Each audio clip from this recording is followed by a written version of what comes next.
Good morrow, my dear strangers. Today I have something a little different, something on request. A review of We Are Memory Keeper's planner punch board, and a couple of tab punches at the end. This is totally unsponsored video, so you'll get my true opinion and description of the tools. There seems to be a constant question being asked. Will the hole punch fit my binder? What's the distance between the holes? As hard as it is to find the answers to these questions, I think there is enough room for another review. And since nobody could answer these questions for me, I just decided to buy the tool that looked the most promising, unpacked it, and tested it so I could tell you. And if you stick with me, I'll throw in a few tips. So let's dive into it. This tool comes in several versions with different exchangeable punches. I got the very basic one, to punch ring binder holes. But you can also get one that punches discs or wire binding holes or even letters. It comes with a very simple instruction sheet, where you learn all you need to know. The tool is sadly, but as expected, made of plastic. It's not the sturdiest thing of all, but not too flimsy either, so hopefully it will last for a while. You get the openable platform where you place your punches, so you can press them all simultaneously, and 5 individual ring binder hole punches. The platform fits up to 10 hole punches at once. At the bottom, it has a removable little tray for paper waste. I suggest opening it over your trash can when it's full if you don't want to have confetti all over the house. At the back of the tray, there is a handy little guide chart for standard binder hole placement. And yes, it is readable if you look at it from the right angle. The cool thing about the punches is that they lock easily into each other for efficient storage. That is very handy, especially if you have more types of punches. The not so cool thing is that it's quite a challenge to unlink them again, and it's dangerous for your fingernails. So now the crucial part, the dimensions and measurements. The platform is marked in Chinese inches.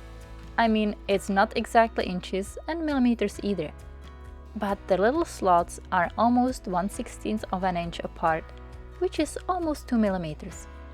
That is the minimal measure for your hole spacing. And that is the multiple of your space between the holes. And because the hole size is about 1/4 of an inch, or 7 millimeters, which is slightly larger than the standard hole, it also gives you more slack to fit your paper in your rings.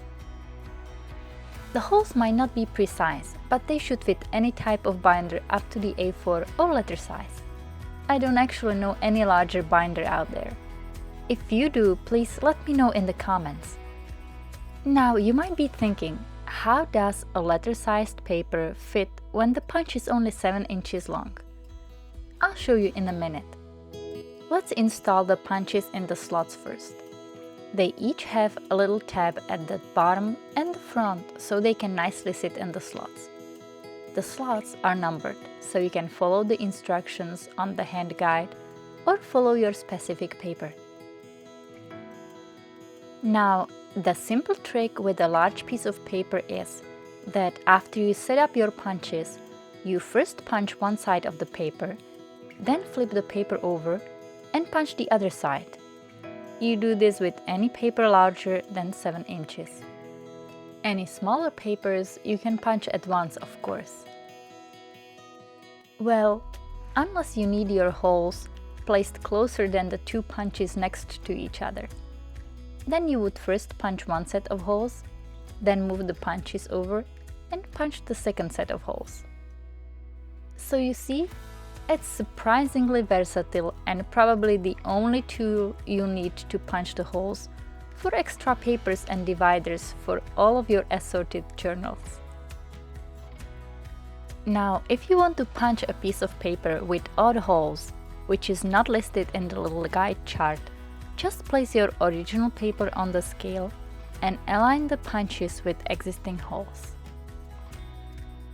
Then cut your new paper to the correct size and punch the holes like usual.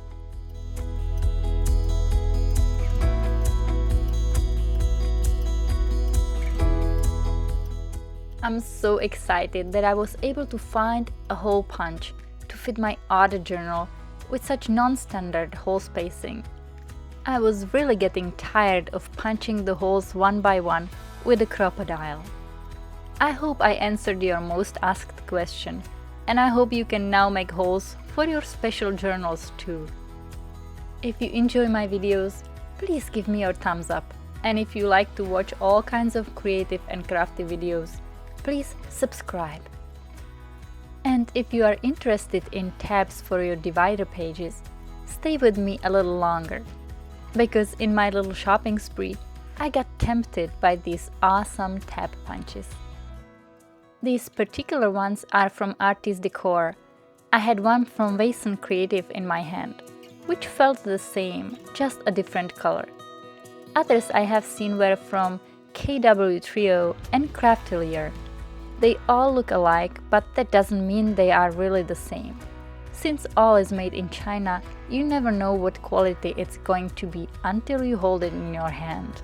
But overall, I like them. They have this convenient latch at the bottom, so you can close them and store them efficiently. When you look at the die, you see there is just half of the tab, which is really good because you can cut single as well as double tabs. So let's start with the standard straight tab shape. I have a handy trick for punching the double tabs to not waste much paper. The final tab size is going to be 39 mm, which is about 1 9/16 of an inch long, and 15 mm, which is 5/8 of an inch wide. So first, I cut a strip of paper about 45 to 50 mm wide, which is 1.5 to 2 inches, and as long as it goes. Then I score 3/4 of an inch, which is about 2 centimeters from the edge, and bend the paper. I insert it in the punch so it's all the way to the back, and carefully press the punch to punch the paper. The tab pops right out, and then you can cut off just the scrap piece. Then you can repeat and repeat until you use up the whole strip with minimal waste. For the rounded one, the measurements are just a little bit different. This tab is about 1 9/16 inches long by 1 1/16 inches wide, which is 39 by 27 millimeters. You cut the same width strip of paper, about 50 millimeters or 2 inches. But then you score it at 1 1/8 of an inch or 29 millimeters from the edge. Then bend it and continue punching, cutting and scoring in the same manner as before.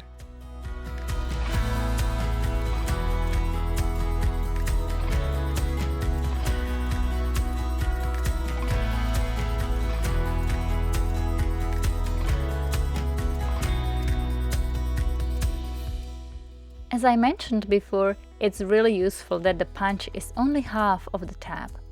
You can cut just a single layer of paper if you like, and use it just like that.